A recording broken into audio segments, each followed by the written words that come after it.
नमस्कार। जहाँ पालते का 37वां भाग में आपका स्वागत है। जब वो लड़की कह के जाने लगती है कि तुम्हें जानना है तो बताओ, नहीं तो मैं चली, तो सुन के थोड़ा सा देर निहाल तो बहुत सहम जाता है। फिर उसके बाद जल्दी से लड़की को रोकता है और कहता है कि सुनो, मुझे जानना है पायल के बारे में। तुम पायल के बारे में क्या जानती हो, बताओ, मैं सुन रहा हूँ। निहाल बोलता है, वैसे आपका नाम क्या है? लड़की बोलती है, मेरा नाम प्रेमा है और मैं यही रहमपुर में रहती हूँ। निहाल उसकी तरफ देखते हुए कहता है, वैसे तुम पायल के विषय में क्यों बताना चाहती हो? प्रेमा ने कहा, क्योंकि तुम अच्छे इंसान हो। निहाल कहता है, पर तुम पायल को कैसे जानती हो? वह तुम्हारी क्या लगती है? प्रेमा कहती है, वह मेरी लगती तो कुछ नहीं है, पर मैं उसे जानती जरूर हूँ। अगर सच जानना चाहते हो तो सुनो। भाग में प्रेमा बताती है पायल के बारे में। अगर तुम जानना चाहते हो तो सुनो। यह गांव इतना बड़ा नहीं है कि यहाँ ज़रूरत की सारी चीज़ें मिल जाए। कुछ चीज़ों के लिए यहाँ से लगभग आधा किलोमीटर दूर बस स्टैंड के पास थोड़ा टाउन में जाना पड़ता है। और उस दिन वहीं से कुछ सामान लेकर घर लौट रही थी। फिर कि मैंने देखा कि एक लड़की हाथ में एक छोटा सा पर्स लिए, बाल बिखरे, 20-22 साल की लड़की बस से उतरी और उतरकर उसी रास्ते से आ रही थी जिस रास्ते में मैं आपके घर आ रही थी। अब हम दोनों साथ साथ चलने लगे और एक दूसरे को देखकर मुस्कुरा भी रहे थे। फिर वहाँ से 20-25 कदम हम लोग साथ चुपचाप पैदल चल रहे थे। धूप के कारण मैंने अपने सिर पर साड़ी का पल्लू ओढ़ लिया। मैंने धूप के कारण अपने सिर पे पल्लू डाल लिया था। फिर मैंने ही मुस्कुराते हुए उस लड़की से कहा कि बड़ी तेज धूप है, सिर पे चुन्नी से क्यों नहीं ढक लेती, और इससे सिर पे ताप नहीं लगेगा। तब लड़की ने हाँ आप ठीक कह रही हुई कहकर वह भी अपने सिर से चुन्नी ढक लेती है और कहती है, इधर आने का कोई साधन नहीं है, आप सबको परेशानी होती होगी। मैंने कहा हाँ करे, आदत तो जाने पर सब हो जाता है, सब अच्छा लगने लगता है। वैसे बाइक, साइकिल और अपना साधन से आते जाते लोग हैं। उसने कहा हाँ, वो जगह के अनुसार सब करना ही पड़ता है। मैंने उसकी ओर बिना देखे उसका नाम पूछा, तुम्हारा नाम क्या है? मैंने उसका नाम पूछ लिया, तुम्हारा नाम क्या? उसने बताया कि मेरा नाम पायल है। मैंने कहा तुम यहाँ कहाँ जा रही हो? उसने कहा मेरे घर का नौकर सरकू भगत यही इसी गांव में रहता है, बस उससे काम था, वही जा रही हूँ। मैंने कहा यहाँ सुनसान जगह है, जल्दी चले जाओ, हम अकेले हैं, यहाँ डर लगता है, थोड़ा जगह ही डरावना है ना। लड़की भी डर रही थी, वह जल्दी जल्दी कदम बढ़ाने लगी थी। फिर भी हिम्मत बनाकर उसने अपने हाथ में बंधे घड़ी को देखकर कहा, अरे अभी तो दोपहर के 3 बजे हैं, अभी क्या डरना, कोई रात थोड़ी है जो हमें डर लगने की ज़रूरत नहीं है। इतने में 3 लड़के एक ही बाइक पर सवार होकर हंसी मजाक करते हुए सामने आ गए। तीनों लड़के हट्टे कट्टे नौजवान थे, पर वे तीनों अनजान लग रहे थे। देखा था वे तीनों की तीनों बाइक में हमारे सामने आके हमें छेड़खानी कर रहे थे। पर पायल भी थी बड़ी तेज, वो उस पर चिल्ला बैठी कि तुम्हें शर्म नहीं आता इस तरह छेड़खानी करने में।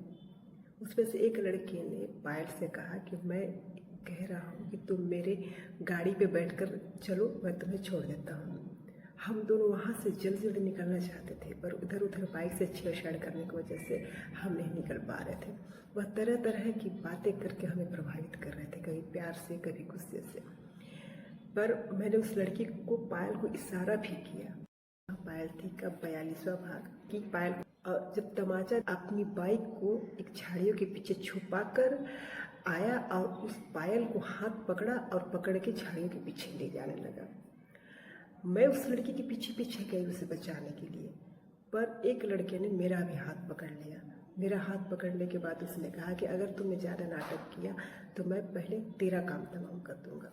मैं एकदम डर चुकी थी, मैं छटपटा रही थी किसी भी तरह उस लड़की को छोड़ दो, पर ये लोग पता नहीं उस लड़की के साथ को क्या कर रहे थे।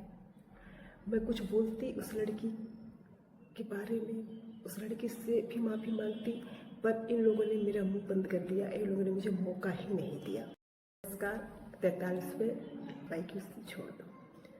लड़की का हाथ पकड़ के और उसको अंदर ले गए और उसके साथ पता नहीं क्या किए। बस मुझे इतना सुनाई पड़ा कि मुझे छोड़ दो छोड़ दो छोड़ दो, मुझे जाने दो। मैं सुन रही थी पर मैं कुछ नहीं कर पा रही थी। उसकी आवाज़ सुनते सुनते 2 मिनट के बाद उसका आवाज़ आना बंद हो गया।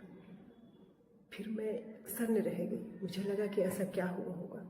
फिर उसमें से एक लड़के का आवाज़ आया, कह रही तुम मर गई मर गई। यह सुनते ही मेरा दिल एकदम दहल गया। मैं डर से मेरे मारे डर से पूरा दिल धड़कने लगा। मैं ये मरने का आवाज़ सुनी तो मैं एकदम सहम सी गई थी। पायल थी का 44वें भाग में उस लड़की के साथ इतना बुरा हो गया और मैं कुछ नहीं कर पाई। मुझे जब सुने कि ये मर गई कह के तो मैं डर गई कि अब ये लोग उसके बाद मेरे साथ भी वही काम करेंगे। इसलिए मैं किसी प्रकार भगवान ने मेरी मदद की और मैं उस लड़की के पैर में अपना पैर दे मारी और किसी प्रकार धोखे से उसके हाथ से मैं छूट गई। और छूटने के बाद मैं वहाँ से भागने के लिए ये मेरे लिए बहुत ही किस्मत की बात है। पर मैं आज भी वो उस बात को सोच के बहुत ही अपने आप को गिल्टी महसूस करती हूँ कि मेरे होते हुए भी इस लड़की के साथ कुछ गलत हो गया और मैं कुछ नहीं कर पाई उसके लिए। इसलिए मैं आज भी उस बात को लेकर बहुत ही शर्मिंदा हूँ और आज भी मुझे अफसोस है। के बारे में प्रेमा ने नेहाल को अब सारा कुछ बता दिया था। अब नेहाल को ये पता लग चुका कि पायल की हत्या हुई है। तब से ये पता था कि पायल मर चुकी है, पर आज ही पता लग गया कि पायल की हत्या हुई थी। इस घटना को अंजाम देने में 3 लड़कों का हाथ है। प्रेमा बताती है कि उन तीनों लड़कों ने ही इसे मारा है, पर मैं तीनों को नहीं जानती। बस इतना जानती हूँ कि उन तीनों में से एक का नाम कल्लू था और उसमें से एक लड़का काला भी था, शायद उसी का नाम कल्लू होगा। निहाल कहता है कि वो तो पकड़े गए होंगे। प्रेमा ने कहा अब इसके बारे में मुझे कुछ ज़्यादा पता नहीं है, अब मैं ज़्यादा कुछ नहीं बता पाऊँगी। आप वो सलखू से जाके पूछ सकते हो। और वो सलखू को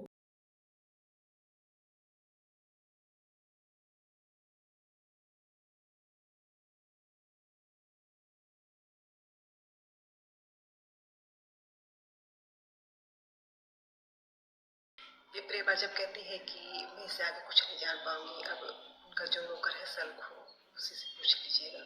तो निहाल सलखू की खोज में गांव निकल जाता है और गांव में एक बुजुर्ग से सलखू के बारे में पूछने से पता चलता है कि नजदीक में उसका घर है और वह साथ जाके बल्कि उसका घर का वो पता भी आता है।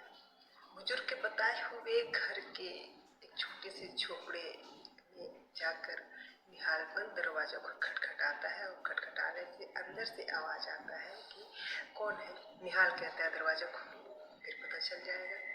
निहाल बहुत एक्साइटेड था ये सुनने के लिए कि आखिर में पायल के साथ क्या था। नमस्कार, मैं कौन हूँ। दरवाजा सलखू ही खोलता है। सलखू देखने में स्मार्ट, रंग फेयर, आग ढकते तक लंबे बाल, आधी टांग में धोती, एक टुकड़ा लपेटे हुए 24-25 साल का एक सलखू निचट गवैया नजर आ रहा था। सलखू दरवाजा खोलते ही सामने निहाल को स्मार्टनेस लंबा सूट वाला दिख आश्चर्य से पूछता है आपको मैंने पहचाना नहीं, आपको किससे काम है? इस गाँव में मैंने आपको कहीं नहीं देखा, अब तो किससे मिलना है?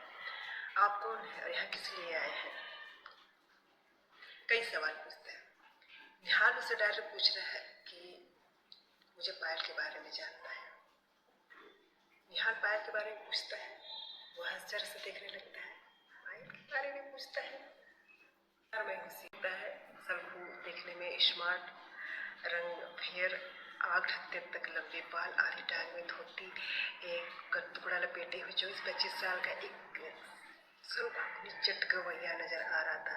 सलखू दरवाजा खोलते ही सामने निहाल को स्मार्टनेस लंबा सूट वाला दिख आश्चर्य से पूछता है आपको मैंने पहचाना नहीं, आपको किससे काम है? इस गाँव में मैंने आपको कहीं नहीं देखा, अब तो किससे मिलना है? आप कौन है और यहाँ किस लिए आए हैं? कई सवाल पूछता है। निहाल उससे डायरेक्ट पूछ रहा है कि मुझे पायल के बारे में जानना है। निहाल पायल के बारे में पूछता है, वो आश्चर्य से देखने लगता है। पायल के बारे में पूछता है नमस्कार, मैं हूँ सीपी जहाँ पायल थी का जरूर कहता है कौन पायल। मैं किसी पायल को नहीं जानता। तुम किस पायल के बारे में बात कर रहे हो? सच में मैं किसी पायल को नहीं जानता। निहाल कहता है अच्छा तुम किसी पायल के घर काम करते थे? सरखू कहता है अरे हाँ वो पायल के घर काम करता था। उस पायल को तो जानता हूँ, पर ऐसा है ना साहब कि मैंने बहुत दिन पहले उसके घर काम छोड़ दिया तो भूल गया। इतना कहकर सरखू निहाल के लिए टेबल लाकर बैठने को देता है, सारे में कहता है बैठने के लिए। अच्छा तो आप उनके घर आए हैं, उनके घर से आए हैं, बैठिए ना सर आप। सरखू कहता है पायल कैसी है? अब काम छोड़ दिया तो भूल ही गया हूँ सब कुछ, कहकर सरखू दीवार पे टिक कर खड़ा हो जाता है। सर आप बैठिए और पायल के बारे में पूछता है। सरखू कहता है 1 साल हो गए सर। निहाल रोना सा मुंह बनाकर बोलता है कि पायल मर गई, तुम्हें मालूम है? सरखू चौंकते हुए कहता है क्या कह रहे हैं सर? मुझे तो मालूम जहाँ पायल पर वो कैसे सर? निहाल कहता है पर वो तुम्हारे घर क्यों आ रही थी, क्या था तुम लोगों के बीच में? सरखू कहता है ऐसा कुछ नहीं था सर, ऐसा क्यों बोल रहे हैं आप? मेरे घर क्यों आ रही थी मुझे क्या मालूम, मुझे तो आपसे ही सुनने को मिला। यदि आपको पता है तो बता दीजिए।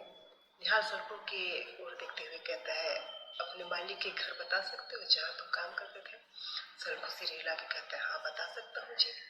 निहाल अपने गाल पर उंगली रखते हुए कहता है अच्छा ये बताओ कि तुमने पायल के घर काम क्यों छोड़ा?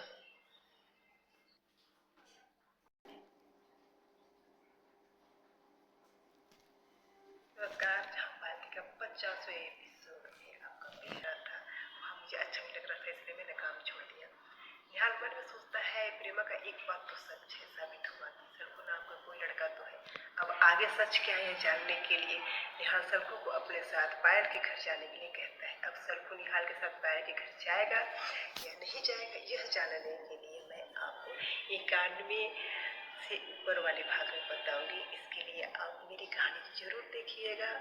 मैं आपका कमेंट का भी इंतजार करूंगी, लाइक का भी इंतजार करूंगी, क्योंकि आपको ये कहानी कैसा लग रहा है आप मुझे कमेंट करके जरूर बताइएगा। अब इसके आगे की कहानी में 91 भाग में आपको बताऊंगी। तब तक किसी भी जहाँ पायल थी का 47वां का स्वागत है। नमस्कार, मैं सीबी। अब तक मैं आपको 50वें एपिसोड में बताया कि सिर्फ पायल का ही जिक्र किया और निहाल पायल के बारे में जानना चाहता था, पर उसे पता लगा कि पायल नाम की कोई लड़की है ही नहीं, और अगर थी पर अब इस दुनिया में नहीं है। उसे भी पता लगता है कि पायल को किसी ने मारा है, उसके जिम्मेदार 3 लड़के हैं। ये पता करने के लिए वो पायल के नौकर सरखू के घर जाता है और पायल के बारे में पूछता है, पर सरखू कहता है कि मुझे कुछ पता नहीं, मैंने उनके घर काम छोड़ दिया था। तभी सरखू को निहाल कहता है कि मुझे तुम्हारे मालिक के घर जाना है, तुम मेरे साथ चलना। सरखू कह देता है हाँ। अब मैं उसके आगे की कहानी आपको सुनाती हूँ। उसी दिन शाम को करीब 5-6 बजे के आसपास निहाल सरखू को पायल के घर जाने को कहता है। सरखू का कहना था कि अगर मैं वहाँ गया तो मेरे मालिक मुझसे गुस्सा हो जाएंगे। नमस्कार, जहाँ पायल थी के 52 एपिसोड में आपका स्वागत है। सरखू कहता है कि मैं वहाँ जाऊँगा तो मालिक मुझसे गुस्सा हो जाएंगे। निहाल कहता है कि तुमसे तुम्हारा मालिक क्यों गुस्सा होंगे, तुमने क्या किया है? सरखू कहता है मैंने कुछ नहीं किया सर जी, पर पता नहीं क्यों मुझसे नाराज है। इससे पहले तो तुमने कहा था कि पायल के घर बताऊँगा। निहाल कहता है, सरखू कहता है हाँ सर जी बोला तो था, पर मैं यहीं से बता देता। निहाल कहता है तुम चलना क्यों नहीं चाहते साथ में? सरखू कहता है मैंने काम छोड़ दिया है, अब वहाँ जाने का क्या फ़ायदा, मालिक का गुस्सा बहुत तेज है। निहाल कहता है तुम चलो तो सही, मेरे रहते वो गुस्सा नहीं करेंगे। सरखू ने कहा ठीक है सर जी चलिए। निहाल अपना बाइक स्टार्ट करके सरखू को अपने पीछे बैठने को कहता है। सरखू निहाल के बाइक के पीछे बैठ जाता है। निहाल गाड़ी तेज करके कहता है हाँ बताओ किधर जाना है। अब वो दोनों उसके मालिक के घर के लिए निकल जाते हैं। निहाल कहता है मैंने तुम्हारे मालिक का घर का पता पूछा ही नहीं कि कहाँ पे है। सरखू कहता है कि शिवपुर में धनंजय के यहाँ मैं 2-3 महीना का काम किया था, फिर तो उन्होंने काम से ही निकाल दिया था मुझे। क्या शिवपुर में? निहाल चौंक कर कहा हाँ सर जी शिवपुर में। सरखू कहता है पर मैं भी तो शिवपुर का ही हूँ, निहाल कहता है। मैं पायल को नहीं जानता। और धनंजय, तुम्हारा कहने का मतलब है कहीं धनु सी के यहाँ तो नहीं? ये तो नहीं पता, बस मैं धनंजय को ही जानता हूँ, सलखू कहता है। निहाल कहता है, वैसे तुम वहाँ कैसे गए थे? मेरा मतलब उनसे पहचान कैसे हुई थी? वह उसे और भी जानकारी लेना चाहता था अपनी तरह से सलखू से।